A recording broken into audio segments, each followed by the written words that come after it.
Halo guys. Bagaimana liburan kalian hari ini? Semoga kalian bisa menikmati liburan ya guys ya. Bagi guys-guys kalian yang setengah menikmati liburan sekolahnya. Apalagi 1 minggu ini sudah mau hampir habis nih guys. Begitu juga dengan guys-guysku yang tengah menikmati weekendnya. Selamat berlibur ya. Semoga kalian bisa menikmati liburan ini dan semangat kembali ketika bekerja lagi nantinya. Oh iya guys, membahas tentang liburan, aku jadi kepikiran nih tentang sekolah. Kalau kalian ditanya tentang pelajaran apa yang kalian suka di sekolah, kalian akan menjawab apa nih guys? Mungkin dari kalian ada yang menjawab matematika, bahasa Indonesia, atau IPA, IPS, atau yang lainnya. Tapi kalau aku nih guys, salah satu pelajaran yang aku sukai ketika bersekolah adalah agama Islam. Bukan berarti karena aku jago baca Quran nih guys ya, tapi karena aku menyukai cara guru agamaku menjelaskan. Nah, salah satu materi yang aku suka itu guys ya adalah tentang pernikahan. Entah kenapa endorfin dalam tubuh itu tiba-tiba bangkit dalam persembunyiannya ketika kita membahas tentang pernikahan. Nah, salah satu penjelasan guruku ya, aku ingat saat itu nih guys, adalah katanya ketika kalian nanti ingin menikah, kalian memiliki 4 pilihan. Yang pertama adalah karena kekayaannya, yang kedua karena keturunannya, yang ketiga karena kecantikan atau ketampanannya, dan yang keempat karena agamanya. Dan beliau mengatakan, pilihlah yang karena agamanya, karena ketika kamu memilih agamanya, maka yang keempat-empat ini kalian akan bisa miliki. Nah, sama nih dengan cerita yang akan aku bahas kali ini, bercerita tentang seorang Sultan Riau yang dengan rela menolak cinta seorang ratu Belanda karena perbedaan agama dan kepeduliannya terhadap rakyatnya. Bagaimana cerita selengkapnya? Tanpa berlama-lama, yuk kita bahas. Dahulu kala, jauh sebelum Indonesia merdeka atau berbentuk republik seperti negara yang kita tempati saat ini nih guys, sistem pemerintahan Indonesia yang dianut saat itu adalah berbentuk kerajaan. Kerajaan-kerajaan yang ada di Indonesia saat itu didirikan oleh para pedagang yang berasal dari negara lain, seperti India, China, dan Arab. Nah, dari para pedagang itu juga membuat adanya aliran Hindu-Buddha yang masuk ke Indonesia. Salah satu kerajaan yang pernah didirikan di Indonesia saat itu nih guys adalah Kerajaan Siak Sri Indrapura yang ada di Riau, Sumatera. Kerajaan Siak didirikan pada tahun 1723 oleh Raja Kecik dan istrinya Encik Pong. Nama Siak sendiri diambil karena waktu itu banyak tanaman siak yang berada di lokasi kerajaan tersebut. Pada masa pemerintahan Sultan yang kedua, yaitu pada tahun 1889 sampai 1908, kerajaan Siak ini dipimpin oleh seorang sultan yang bernama Asyaidib Syarif Hasim Abdul Jalil Saifuddin. Di tangan beliau ini berhasil membuat ekonomi Siak meningkat drastis sehingga beliau bisa membuat istana megah yang berada di kota Siak yang saat itu beliau beri nama Asyiraya Hasimiyah atau nama lain dari kerajaan Siak Sri Indrapura nih guys. Di tengah kesibukannya dalam mengurus kerajaannya nih guys, Sultan Asyaidis juga tengah mempersiapkan anaknya untuk menjadi penerusnya nantinya. Nah, saat itu Sultan Asyaidis memiliki 2 orang anak dari istri yang berbeda. Tapi anak pertamanya yang bernama Tengku Sulem Syarif Kasing ini sudah diwanti-wanti untuk menjadi penerusnya nantinya. Tengku Sulem Syarif Kasim atau biasa dikenal dengan nama Sultan Syarif yang lahir pada tanggal 1 Desember tahun 1893 ini nih guys, sudah diwanti-wanti oleh ayahnya apabila jika suatu saat nanti dia menggantikan ayahnya ini ingin Sultan Syarif ini menjadi pemimpin yang memegang prinsip agama Islam. Nah, untuk mewujudkan keinginannya tersebut, akhirnya Sultan Asyaidis ini mengirim Sultan Syarif ke Batavia atau saat ini kita kenal dengan nama Jakarta untuk menempuh pendidikan di saat umurnya masih 12 tahun.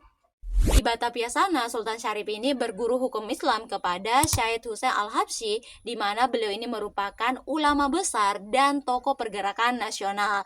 Jadi bukan orang sembarangan nih guys. Selain itu, beliau juga belajar ilmu hukum dan ketatanegaraan dari Profesor Snok Hugronje yang merupakan dosen dari Institut Beckman Fulton. Di tengah kesibukannya dalam menuntut pendidikan nih guys, tiba-tiba terdengar kabar duka, yaitu pada tanggal 2 April tahun 1908 sang ayah meninggal dunia.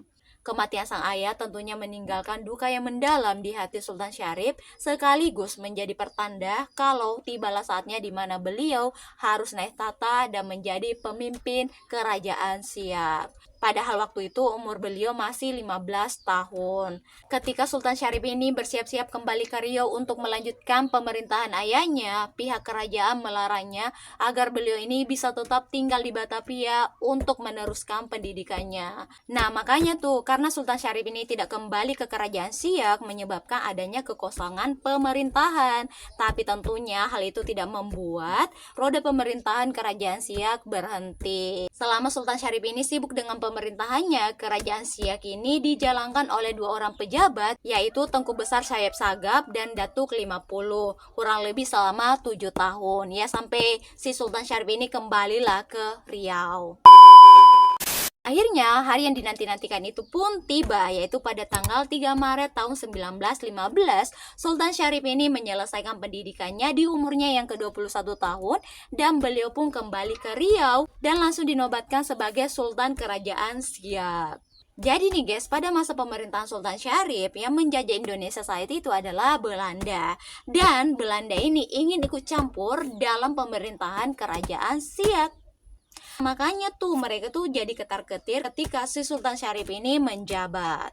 Karena Sultan Syarif ini tuh pintar dan memiliki pemikiran yang progresif. Bahkan pernah suatu hari pemerintah kolonial Hindia Belanda menghapus arti dan fungsi dari Dewan Kerajaan. Pemerintah kolonial Hindia Belanda melakukan hal itu untuk mengekang kekuasaan dari si Sultan Syarif. Padahal Dewan Kerajaan ini sudah ada sejak zaman Sultan Hasyidis atau ayah dari Sultan Syarif. Sekaligus tugasnya adalah untuk membantu pekerjaan sang sultan. Selain itu, aturan tentang Dewan Kerajaan tersebut sudah diatur dalam Babul Kuwait Kerajaan. Ketika Dewan Kerajaan yang terdiri dari Datuk 4 suku ini tidak berfungsi lagi, akhirnya penghasilan dari hutan tanah atau pancung alas diambil alih oleh pemerintah kolonial Hindia Belanda. Melihat kejadian tersebut tentunya membuat Sultan Syarif ini tidak mau tinggal diam dan semakin keras dalam menentang pemerintah kolonial Hindia Belanda. Selain itu, beliau tidak mau mengakui kalau pemerintah Hindia Belanda ini memiliki bagian dari kerajaan. Bahkan beliau ini membangun kekuatan militer dari barisan pemuda-pemuda untuk meningkatkan semangat perlawanan, mempertahankan diri, dan membela nasib rakyat nih guys. Saat itu beliau sama sekali tidak takut dengan pemerintah kolonial Hindia Belanda nih guys. Meskipun sebelumnya para sultan di kerajaan Siak waktu itu sudah terikat perjanjian dengan pemerintah kolonial Hindia Belanda dan juga perjanjian London tahun 1824. Tapi Sultan Syarif rela menentang perjanjian tersebut untuk membela rakyatnya. Saking takutnya pemerintah kolonial Hindia Belanda ini kepada pertahanan Sultan Syarif, mereka sampai meminta bala bantuan dari Marshal Said di Medan yang terkenal bengis untuk mengekang pertahanan dari kerajaan Siak nih guys. Hal yang sama juga dilakukan oleh Sultan Syarif pada masa pendudukan Jepang, di mana beliau ini sangat melindungi rakyatnya dan menolak untuk mengirimkan romusan. Bahkan meskipun saat itu kekuasaan beliau sebagai pemimpin Siak dicabut. Ya, yang pastinya selama Sultan Syarif ini menjadi pemimpin kerajaan Siak, beliau akan melakukan segala sesuatunya untuk melindungi rakyatnya. Bayangkan saja, demi kepentingan rakyatnya, beliau sampai menolak cinta dari Ratu Belanda. Ratu siapa? Ratu Wilhelmina. Nah, sekarang baru kita masuk ke kisah cinta mereka berdua, guys. Wilhelmina Helena Paulina Mary Pangores Nassau atau Ratu Wilhelmina. Beliau ini lahir pada tanggal 31 Agustus tahun 1880. Ketika beliau berumur 10 tahun, Ratu Wilhelmina ini sudah naik tahta menggantikan ayahnya dengan perwalian ibunya. Karena kan dia masih sangat dini nih ya guys ya. Masa pendudukan Belanda di Indonesia nih guys tentunya tidak luput dari sorotan sang ratu yang membuatnya datang ke Indonesia. Ketika beliau ini datang ke Indonesia, Ratu Wilhelmina sempat datang ke kerajaan Siak yang membuatnya bertemu dengan Sultan Syarif untuk pertama kalinya. Siapa sangka nih guys, dari pertemuan pertama itu menumbuhkan benih-benih cinta di antara mereka, utamanya di hati Ratu Wilhelmina. Bisa dibilang beliau ini langsung jatuh cinta kepada Sultan Syarif pada pandangan pertama.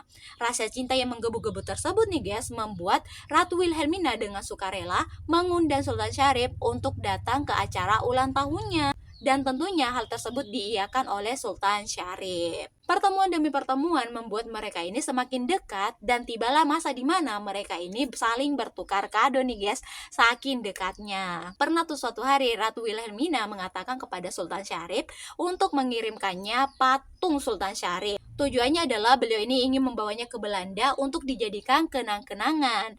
Nah, akhirnya dilakukan tuh sama si Sultan Syarif. Beliau pun mengirimkan patung dirinya untuk Ratu Wilhelmina. Sebagai balasannya, Ratu Wilhelmina juga membuat patung dirinya dan mengirimkannya kepada Sultan Syarif, di mana patung tersebut sampai saat ini guys ada di Kerajaan Siak Sri Indrapura di Riau sana. Mungkin dari kalian ada yang beranggapan kalau hubungan mereka tersebut akan dibawa ke tahap yang lebih serius. Ya paling mentok pacaran nih guys ya. Meskipun mereka berdua ini memiliki rasa suka sama suka, tapi Sultan Syarif ini tidak mau membawa hubungan tersebut ke jenjang yang lebih serius. Perbedaan dari segi agama, ras dan bangsa membuat Sultan Syarif ini mundur secara perlahan-lahan. Keputusan dari Sultan Syarif itu membuat kandasnya hubungan yang belum bermekaran tersebut nih guys. Nah begitu aja nih guys kisah cinta dari Sultan Syarif dengan Ratu Wilhelmina. Dari sini nih guys kita ketahui kalau ternyata meskipun Belanda saat itu menjajah Indonesia, tapi ternyata ratunya jatuh cinta kepada seorang penduduk dari negara yang dijajahnya.